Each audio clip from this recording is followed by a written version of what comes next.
ಇವತ್ತಂತೂ order ಅಕ್ಕಿಂದ parcel ಬಂದ್ಬಿಟ್ಟಿತ್ತು ನೋಡ್ರಿ.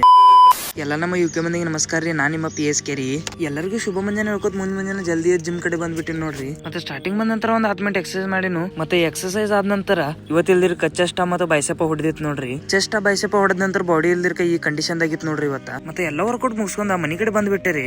ಮತ್ತೆ ಮನಿ ಕಡೆ ಬಂದ ತಕ್ಷಣ ನೀರಿನ ಟಾಕೆಟ್ ಖಾಲಿ ಆಗೈತೆ ಹೇಳ್ರು ಮಮ್ಮಿ. ಮತ್ತೆ ಮೋಟರ್ ಚಾಲು ಮಾಡಿ ನೀರಿನ ಟಾಕೆಟ್ ತುಂಬ್ಕೊಂಡ್ನು. ಮತ್ತೆ ನೀರ್ ತುಂಬ್ಕೋದಾದ ನಂತರ ಎಮ್ಗಳು ಮೇವಟ್ ಮುಗಿದಿತ್ತ ಹೇಳಿ ಮೇವಟ್ ಕಡದ ಬುಕ್ನೆ ಕೆಟ್ಬಿಟ್ಟೆ ನೋಡ್ರಿ. ನಾಳೆ ಕಾರ್ಯಕ್ರಮ ಐತೆ ಅಂತ ಹೇಳಿ ಮನಿ ಮುಂದಿನ ಕಟ್ಟಿ ಎಲ್ಲ ತೊಳ್ಕೊಂಡ್ಬಿಟ್ಟೆ ನೋಡ್ರಿ. ಸ್ವಚ್ಛಂಗ್ ಗಾಸಗಸ್ತಿಕ್ಕಿ ಹಂಗ ಸಾವುಕಾರಕ್ಕೆ ಬಿ ಜಳಕ ಹಾಕಿಬಿಟ್ಟಿ ನೋಡ್ರಿ. ಸ್ವಚ್ಛಂಗಿ ಶಾಂಪು ಹಾಕಿ ಮನಿ ಕೆಲಸ ಎಲ್ಲ ಆದ ನಂತರ ರೆಡಿ ಆಗಿ ಹೊರಗೆ ಬಂದ್ಬಿಟ್ಟಿ ನೋಡ್ರಿ. ಯಾಕಂತಪ್ಪ ಅಂದ್ರೆ ಪಾರ್ಸಲ್ ಬರೋದೈತ್ರಿ. ಅದ್ರ ಸಂಬಂಧ ಪಾರ್ಸಲ್ ತಗೊಂಡ್ ಮನಿಗೆ ಬರೋ ತಡ ಇಲ್ದಿರಕ ಅನ್ನ ಫೋನ್ ಹಚ್ಚಿ ಕರೆದ್ ಬಿಟ್ರಿ ನೋಡ್ರಿ. ಎಲ್ಲಿದೆ ಗಾಡಿ ತಗೊಂಡ್ ಕರಿಕ್ ಬಾ ಅಂತ ಹೇಳ್ರಿ. ಮತ್ತೆ ನಾನಂತೂ ಜಪ್ಪಕ್ ಮಾಡ್ಕೋತ ಅಣ್ಣನ ಕರಿಕ್ ಹೊರಗೆ ಬಂದಿನು. ಅನ್ನ ಇಲ್ದಿರಕ ಹೆಲಿಕಾಪ್ಟರ್ ಗಳಿ ಬಾಡಿಗೆ ಬಂದಿತಿ. ಅದ್ ನೋಡಿ ಬರೋ ನಡೆಯತ್ತೇಳಿ ಈ ಕಡೆ ಕರ್ಕೊಂಡ್ ಬಂದ್ಬಿಟ್ರಿ ನೋಡ್ರಿ. ಹೆಲಿಕಾಪ್ಟರ್ ಬಾಡಿಗೆ ನೋಡಿ ಮನಿ ಕಡೆ ಬಂದ್ಬಿಟ್ಟು ನೋಡ್ರಿ. ಮತ್ತೆ ಇವತ್ತಿನ ಬ್ಲಾಗ್ ಇಲ್ಲೇ ಎಂಡ್ ಮಾಡಿರ್ತೇನ್ರಿ. ಬ್ಲಾಗ್ ಇಷ್ಟ ಆಯ್ತಂದ್ರೆ ಲೈಕ್ ಮಾಡ್ರಿ. ಬಹಳ ಇಷ್ಟ ಆಯ್ತಂದ್ರೆ ಫಾಲೋ ಮಾಡ್ರಿ. ಸಿಗೋಣ ಮುಂದಿನ ವಿಡಿಯೋದಾಗ. ಬಾಯ್ ಬಾಯ್.